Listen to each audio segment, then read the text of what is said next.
Hey, what's going on, guys? Sincere here with whoissincere.com and the All Rights Matter show. Listen, I want to do a quick video here for you. This isn't going to take a lot of your time at all, but I just want to show you how, I've been on Twitter the last few days just doing the Paul O'Neill hashtag and also the Korryn Gaines hashtag. I've been getting called all kinds of niggers and, thug lover and, all kinds of things. And I tell people, I'm a veteran that served in the military. I'm pretty good with, life, and I've never gotten in any kind of serious trouble. So to demean me and to call me those kind of things, it's just morally wrong. So, this is something, if you're on Twitter and if you spend any time on there doing any kind of activism or anything like that, as far as sharing out information with family and friends and actually strangers too, who don't know what's going on, you're going to get trolls that come to your account and they're going to say the most racist, hateful, evil shit to you. It's just the nature of the beast. It's what's there. So you can't allow those things to actually trigger you. I don't allow them to trigger me. I normally check out who is talking to me, and I normally find out that most of them are Trump supporters. So I easily dismiss them by saying, hey, I can't, you're not credible to listen to. You support somebody that's a 3-time accused rapist running for president. So that normally ends the discussion right there. If they want to keep going on about, policing and we need police to round up the black thugs and too many niggers in the United States, so we have to make sure that we kill them all, all kinds of just hateful rhetoric. When they say things like that, I pull out my, I do a lot of research. So I pull out my information to show them that per 100,000 police officers actually sexually assault and rape American citizens more than the general public. So, when you show them this information that's been released by actual professionals, not by myself, by actual professionals, the information that the media will not talk about, that no politician will talk about, because it completely crushes the Blue Lives Matter, that fake movement anyway. It crushes the narrative of that. Go do your research, guys. You can find all these things out yourself. So my point of this video is actually to show you that, Korryn Gaines, a lot of people said, oh, well, she's crazy. I've heard things like it. I'm sorry for being explicit, but I'm telling you the things that I've read and the things that have been sent to me. The black whore deserved to die. The inbred monkey didn't deserve to live, and she used her child as a shield, and he should have been killed too. This is the kind of hateful stuff that is really in the hearts of Americans, and it's really sad. It's really unfortunate that that some of our fellow Americans will not be people that we will ever join hands in unity with, and they'd be better off, if they probably weren't alive, just to be honest with you. And I'm not saying go out there and do anything to these people, but I'm saying that kind of hate normally can't be taken out of a person. It's been, they've grown up with it. It's in them. It's something that's a part of them. So it's very unfortunate to read those kind of comments. But, if you haven't noticed yet, a lot of those comments are predicated with racial slurs. So we know that these people are not feeling, any kind of particular way about any of the crimes or offenses that the victims may have committed, but instead what they're feeling is actual racial hatred towards these victims. So I want to just show you 2 cases here that happened right here in Chattanooga, where I live at. I live in Chattanooga, Tennessee, but I'm going to show you 2 cases here, okay, where the people lived. They didn't die. And they're extreme cases. And these just happened within this week, guys. This just happened.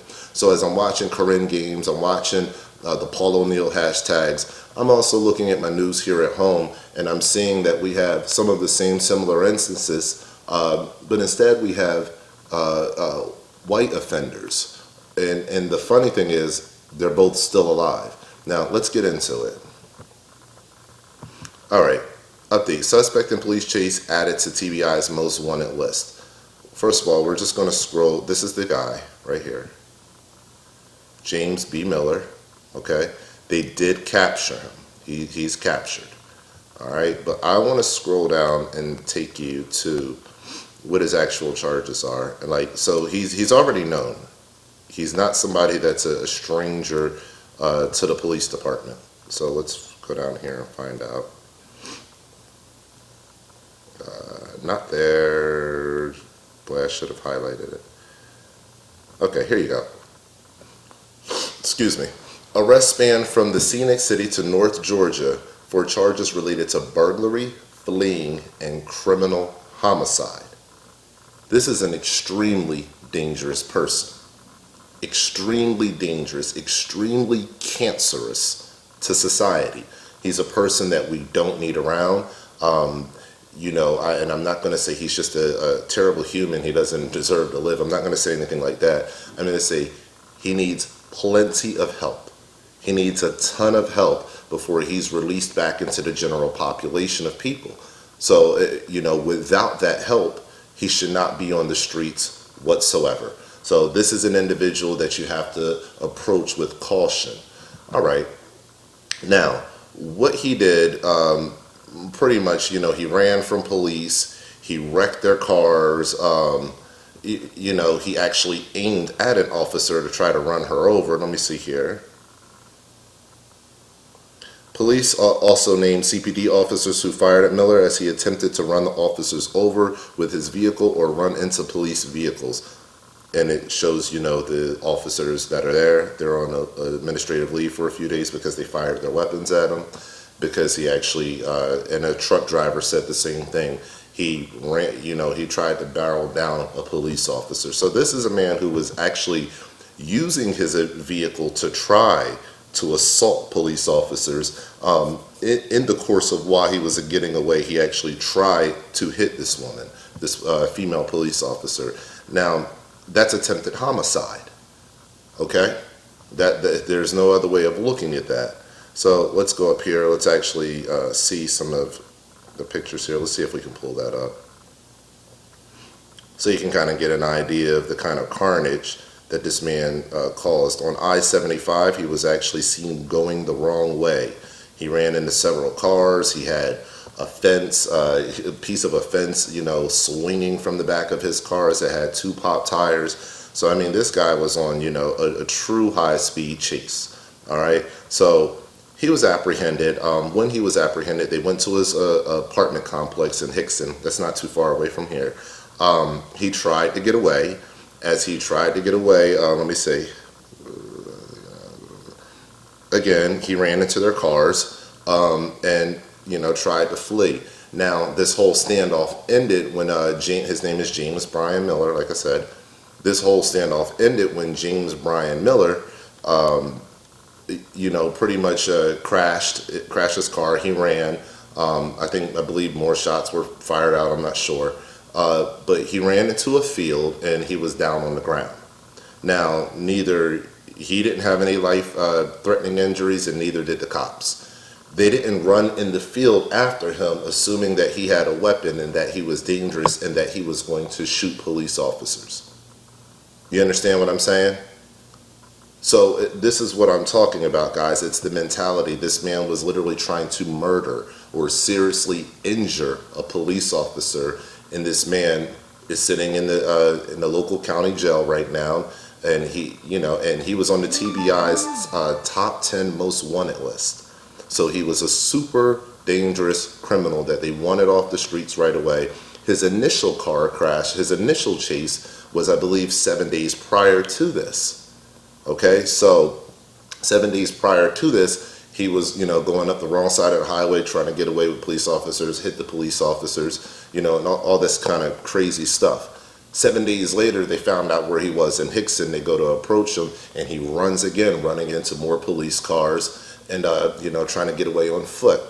And this man is still alive. James Brian Miller is alive, and he's sitting in jail, and he's well. So I'm sure he'll be going to prison for many, many years. But the point is, he didn't die. All right, so I'll make sure that I leave a link for this so you guys can see this. So everyone that talks about Paul O'Neal, when you talk about Paul O'Neal and, well, he was 18 and he was going to college, And why did that black thug need to be, still in a car? Well, I guess the didn't do nothings didn't do nothing.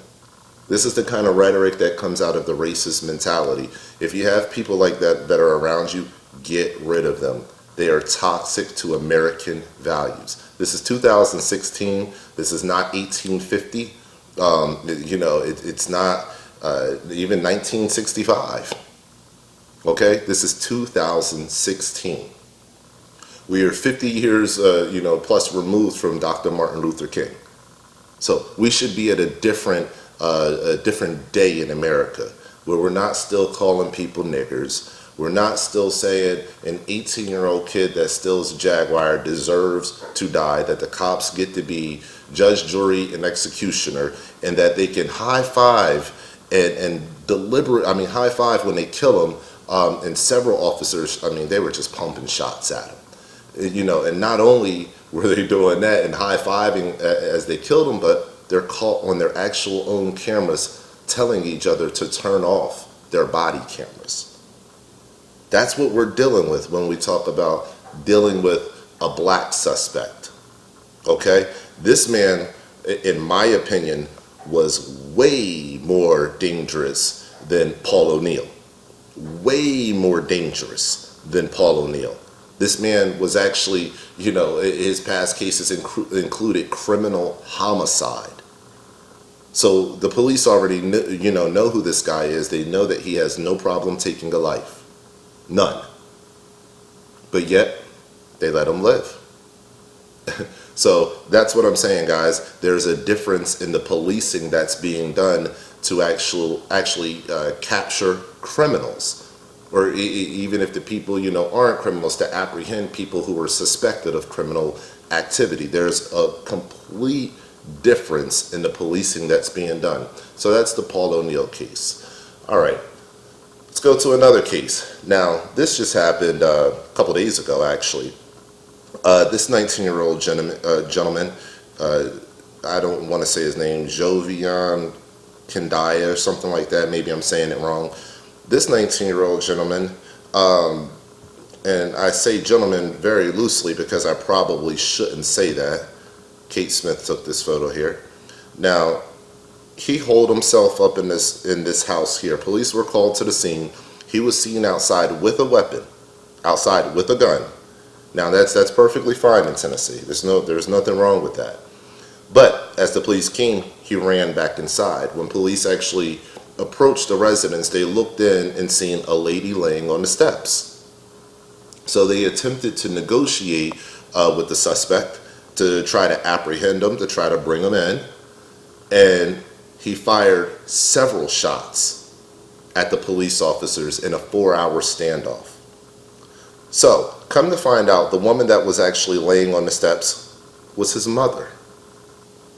So this young man says that he accidentally shot her. I'm not really buying that too much. There's more, obviously has to be more to the story, but we do know that this man was armed. We know he was dangerous, and we know that he killed his mother. And we know he shot at police. He had a 4-hour standoff. And let's go back to this picture here again. If you look at this picture here again, they busted out his windows and they threw tons of tear gas inside this man's house to try to extract them from the residence. That didn't work. So what ended up happening is 4 hours later, he voluntarily surrendered. Okay? Someone was called in to talk him down, and he surrendered. Now that's how professional policing is done.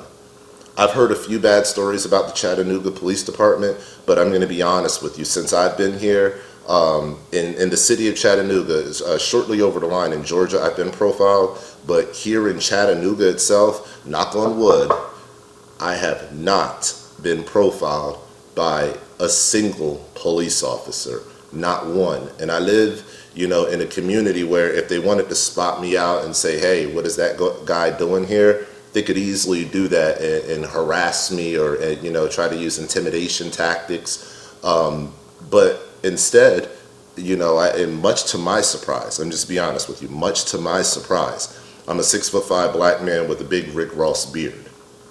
I'm athletic build, I'm in shape. And I keep a serious face. I'm not running around smiling all the time. So to some of these guys, I understand I may look a little scary to them. But since I have been here, much to the credit of the Chattanooga Police Department, I have not been targeted or treated unfairly in any kind of way. Now, could that change? It could. So again, knock on wood, we'll pray that that doesn't change.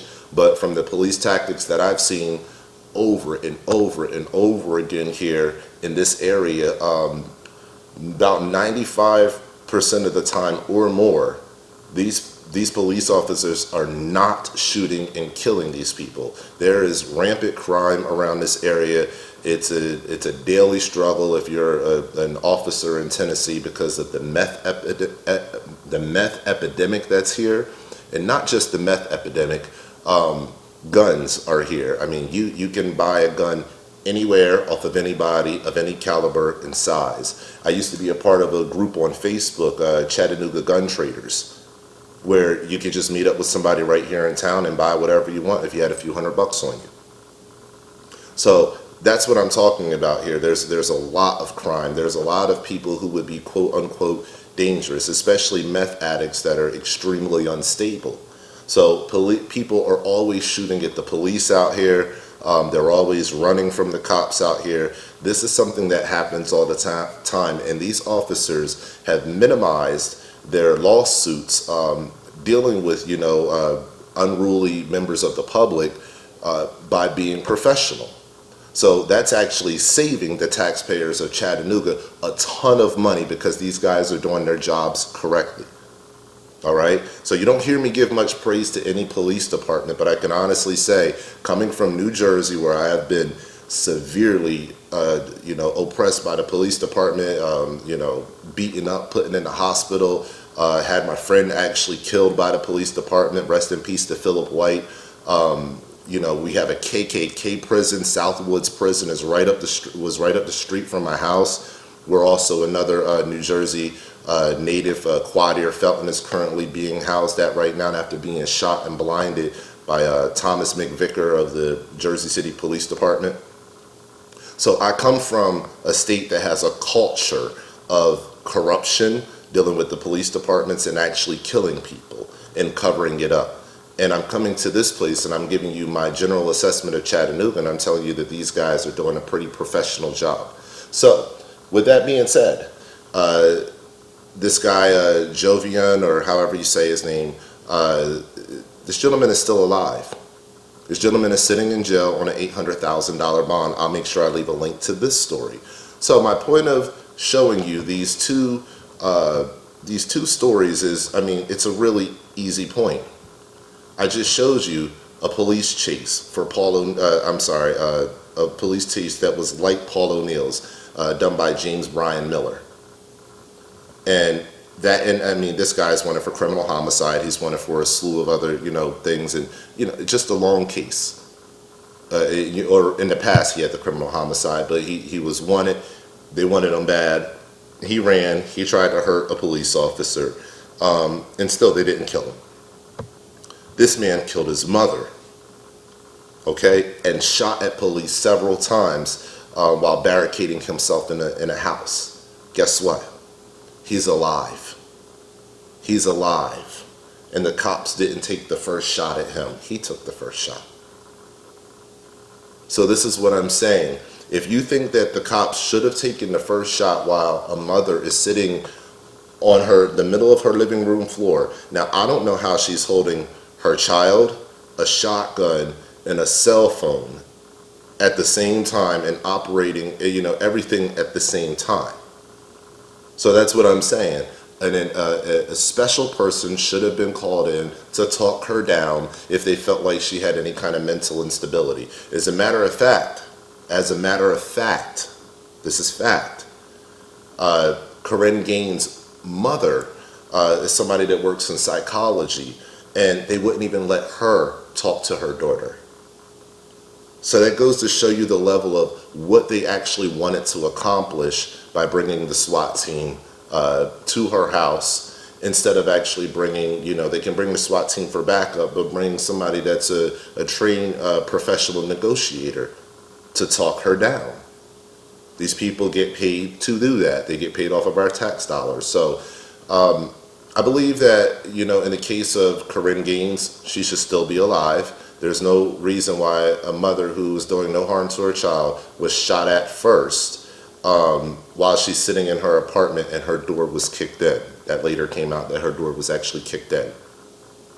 So this is what we're talking about, guys. There's something wrong with the policing when it comes to the black community. I can't give you two more clear-cut examples of individuals right now that, quite frankly, maybe should not be walking the face of the planet anymore because of the way they committed their crimes. There's no reason why James Bryan Miller is actually still alive after trying to run over a female police officer. She could have emptied her clip in him and been justified.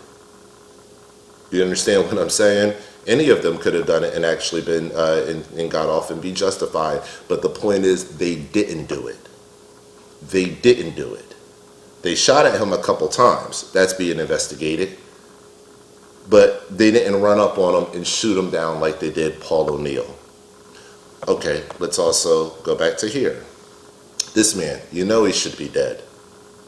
You and I both know how, a situation where somebody has already murdered somebody, how that could end up. So at the end of the day, he's not dead. And that's the same reason that Korryn Gaines should not be dead. Because this should have been resolved professionally, not in a style of execution. Okay?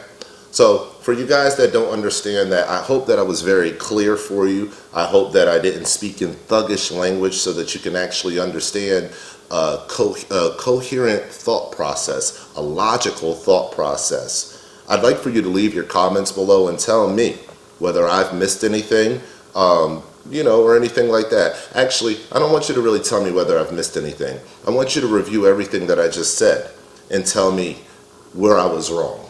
Tell me if my analysis of this whole situation is wrong. As I'm looking at two suspects, or recent suspects, I should say, that are alive and they've committed worse crimes in similar circumstances, but worse crimes than both Paul O'Neal and Korryn Gaines. Okay? You're not going to get any clearer than this in understanding that there is a bias in policing in America. And this proves it. Okay? So, if you like this video, guys, make sure you subscribe. I got plenty more coming. I'm getting back to it now, and I'm okay, and I'm getting back to work now. So there's a lot to be talked about. I'm going to be coming up with doing the Trump rape cases here soon. So, never has there been in the history of, the U.S. presidency that I can find a president that's run for office who's had 3 rape cases against him and 1 actually pending right now. And the rape cases of a 13-year-old child.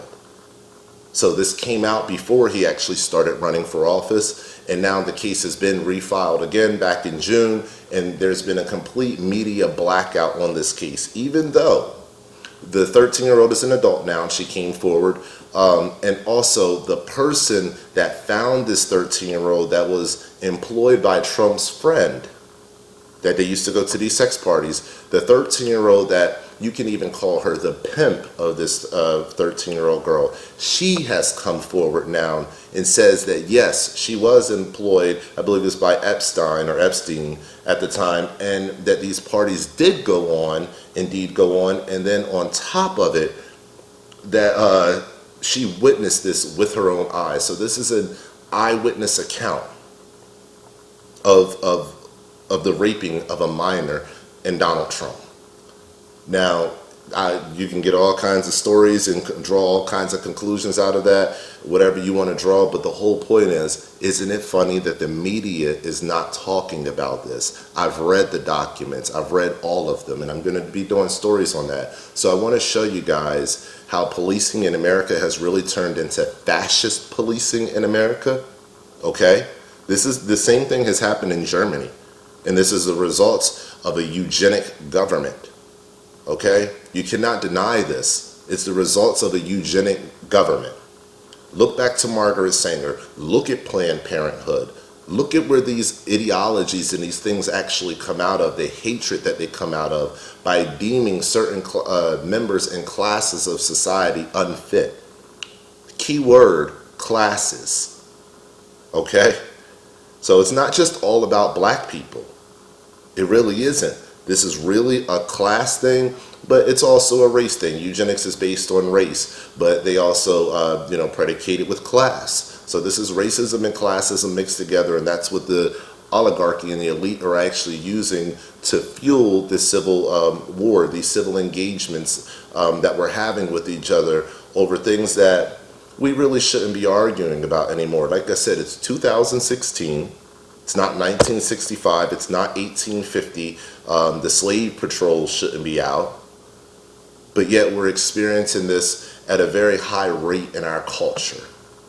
So we have to start asking questions. We have to start demanding answers.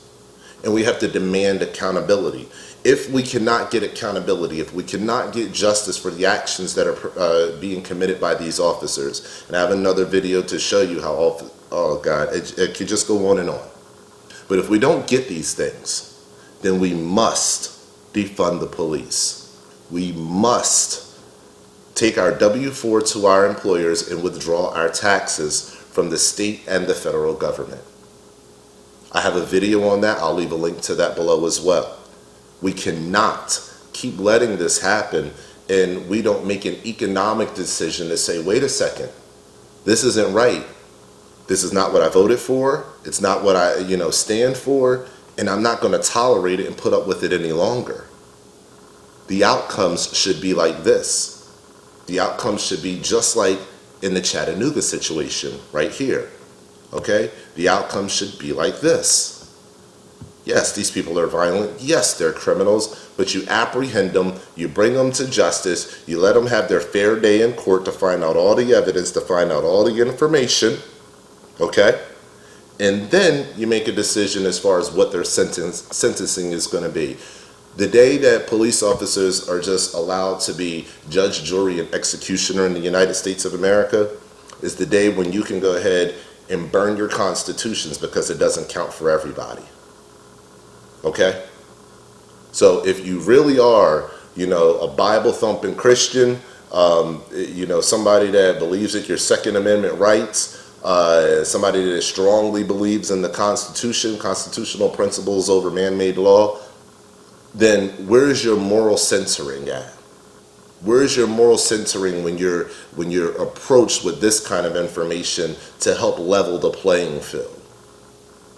Can you sit here and honestly tell me that those individuals deserve to be shot and killed, knowing that these individuals have done worse crimes, similar circumstances, and they were neither shot or killed? Okay? Think about that for a little bit. Guys, Who is Sincere with whoissincere.com. Subscribe, like, and share. Again, subscribe, like, and share. Stay alert, stay alive.